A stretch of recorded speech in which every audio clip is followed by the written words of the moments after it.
春天已經嚟咗好耐啦，櫻花就嚟開到全日本。想滑雪仲有冇可能？答案係得嘅，仲可以上櫻溝埋滑雪添。滑完雪再帶你去炭忍世奧馬卡西。其實日本雪季一般由每年11月尾到5月頭，唔同嘅地區同地勢都會有唔同嘅雪況啊。日本人因雪量會分為3階段，11月尾到12月中叫初雪，12到2月叫寒雪。3月之後就係春雪。冬季滑雪有個好處，旺季過後人流減少，滑雪場通常會減價，仲有免停車費、Lady Stay 等嘅優惠。對新手嚟講，人少可以減少意外發生，滑得安心啲。天氣回暖，山下大約10幾度，山上都唔會太凍。怕熱嘅朋友甚至可以着少啲衫去滑，比寒冬時舒服得多。湯澤4月頭仍然有好多雪場開放緊，例如交通方便嘅湯澤高原、加拿湯澤、新手必去嘅神納、好玩嘅神樂。今次呢，我哋飛羽田機場啦，因為覺得租車比較方便啦，機場有接駁車咧送我哋去租車中心。咁由於今次可能會經過有雪嘅地區，所以我哋 book 車嘅時候咧加錢租咗雪 tire。保險一般層3級，建議大家選擇最貴嘅選項，咁樣一般刮花都唔需要賠，揸起嚟會安心好多。記得要租埋 ETC 卡，因為係日本揸車經常需要經過收費路段，尤其喺偏僻嘅細小出口，收費亭通常都冇人收費，必須有 ETC 卡先可以通過。喺收費公路上面設有驛站啦，有餐廳啊、精品店、油站啦，仲有唔少該區嘅特色土產。但係油站嘅油價咧相對較貴，所以進入高速前咧記得加滿油，咁樣就可以安心上路。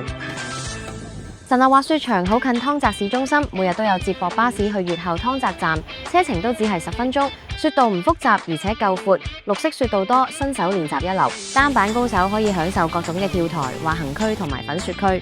寒雪週末仲營業到凌晨4點，場內設施唔錯，有間可容納400人嘅溫泉浴場，係湯澤最大嘅浴場。雨樓建築新淨整潔，春雪期間仲有女士優惠，未滿19歲仲有半價。加拿湯澤咧係湯澤最方便嘅雪場喎，咁行出新幹線車站就到啦，因為太方便啦，所以有好多唔係嚟滑雪嘅遊客啦。去過幾次咧，都見到好多南亞裔遊客啦，應該係旅行團行程之一。午飯之後咧，人潮會減少，加上春雪嘅個人流唔多，滑得好爽。加拿湯澤一般開放到5月頭㗎啦，網上購票會比現場平，記得提前購買。湯澤高原、加拿湯澤、石打丸3山互通可買互通票，但可惜石打丸3月底已經閂門啦。主樓亦都設有浴場，滑完雪可以去嘆下，消除疲勞。不過春天滑雪咧都有缺點㗎，因為雪量減少，有啲雪場咧可能會封閉部分嘅雪道㗎。記得上網查清楚雪場營業同埋優惠嘅情況啦。天氣咧唔會太凍啊，較暖嘅天氣咧唔會有雪落啦，只會落雨。雨水落到雪面咧會由粉狀雪花變沙冰粒，睇落好似絲落冰咁樣嘅。咁雪況咧係會差咗嘅。好彩咧，日本雪咧比較鬆嘅，咁啊跌落地咧都唔會太痛嘅，咁所以影響唔大。仲有啲雪場春雪後先至營運，例如山形縣嘅月山滑雪場，一般4月至7月上旬開放，位於1600米高山，冬天封山，春夏天嘅天氣先至適合滑雪。喺雪山附近竟然有奧馬卡西壽司。珍惜縣盛產稻米，湯澤南魚沼市唔容易揾到高級食店。附近有間龍壽司開咗55年，係江戶前風格，結合新概念，地點偏僻，唔容易揾到。佐藤師傅完成東京同埋長岡市修行，28歲接手鋪頭，美食家蔡瀾甚至評論為日本第一嘅壽司店。佢用當地蔬菜做壽司，海產加蔬菜具特色嘅味道，用低溫真空烹調技術做豉魚、合梨等傳統握壽司。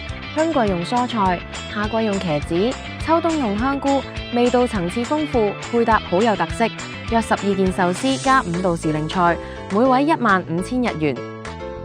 湯澤最大嘅滑雪用品店，湯澤嘅雪具店唔可以睇少。X-Rap Winter Sport Lab 係全縣最多雪具選擇嘅鋪頭，店內有熱成型雪靴試穿區，可以改造雪靴更加貼腳，仲有全球只有幾台最先進嘅 Jupiter 雪板調校機。除咗為雪板打蠟同清潔，仲可調整滑雪板嘅角度，可以提升抓地力同轉彎性能，幫助完美滑雪體驗。工序需要幾日，完成後可以選擇郵寄、自取或者寄存到下一個雪櫃再取。門外有自動售賣機，可以24小時買板蠟同埋結板用品。東京賞櫻買滑雪用品，我哋滑完雪之後，跟住去咗東京賞櫻。雖然大家通常會選擇上野公園、目黑川或者六本木，但青晴庭園其實都係一個唔錯嘅選擇。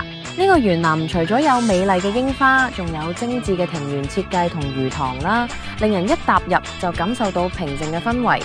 青晴庭園懸工於明治時代，保留咗唔少珍貴嘅景觀奇石，增添咗歷史感。一側公園有草坪廣場同涼亭，係休息同聚會嘅好地方。園內好多株櫻花樹，每到春季開花嘅時候，成個園子都被粉紅色嘅花海包圍，景色迷人，吸引唔少遊客。既然去到東京，點可以唔去御茶之水滑雪用品街？我哋去過日本好多地方，呢度算係最集中、最多滑雪用品選擇嘅地方。又由於店鋪太集中啦，店家為免鬥爛市，店鋪唔會標明實價，通常要向店員問價。有時間嘅話，行多幾間價格價，買多幾件可能會有額外優惠。店員大多都識英文、普通話甚至廣東話，講價好方便。希望你中意呢條片，如果呢條片啱睇，請按下 Like、Share 出去同埋訂閱。去埋我哋 FloydGBA 網站，裏邊有好多旅遊資訊攻略，不時仲會有優惠着數。